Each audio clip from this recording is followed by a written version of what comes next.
What's up, you guys? Today we are going to be talking about MyFitnessPal and how there is unfortunately a little bit of discrepancy within the MyFitnessPal calories and macros and the calories and macros that should be. So in an ideal world, right, your calories and your macros are the exact same thing, right? For protein, we multiply that by 4, we get our protein calories. Same thing for carbs. With fats, we multiply that by 9, we get our fat calories, we add all those calories up, we get our total calories. That's the numbers that we put into MyFitnessPal. Now, unfortunately, with MyFitnessPal, some of their entries are just slightly off with the calories and with the macros. So at the end of the day, you may have noticed that when you have all of your food in there and you've hit your macros perfectly, sometimes you're a little bit over or under on calories, or sometimes you've hit all of your calories and you're not quite perfect on the macros. And that's just because the MyFitnessPal entries are just slightly off, slightly messed up. I don't know how to go about fixing this other than to create, your own individual entries for every single thing. But I don't think that level of accuracy is necessarily super important in order to get really, really close to your goals each day.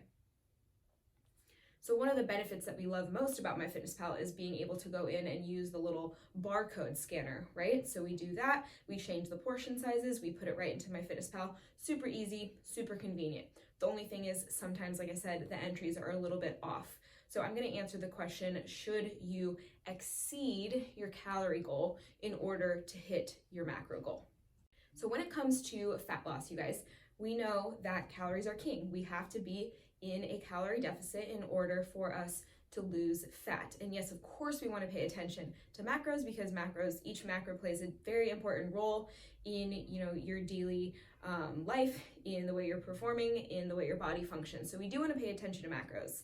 But if you're exceeding calories, that is not the goal that we're aiming for, simply because we do have to be in a calorie deficit. We know this for fat loss. So if you're going over your daily calorie allotment in order to hit the macros, just because MyFitnessPal is a little bit messed up, that is not what we're trying to do. So if you have hit your daily calorie allotment and you still have some protein to hit, or you still have some carbs to hit, or you're a little bit under on something or a little bit over on something, I wouldn't worry. I tell clients, don't worry about getting the macros exactly perfect. We want them to be within 10 grams of protein, 10 grams of carbs, and 5 grams of fat.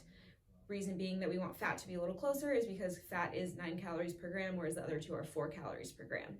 So if you have hit your calorie allotment, let's say it's 1600, but you notice that you have some macros left over or they're not quite lining up exactly perfectly, I would say that you shouldn't try and eat the extra calories just to hit the macros, because you've already exceeded the calories that were allotted to you and the calories that your coach has set out for you in order to be in a deficit, which is the most important thing when it comes to your fat loss.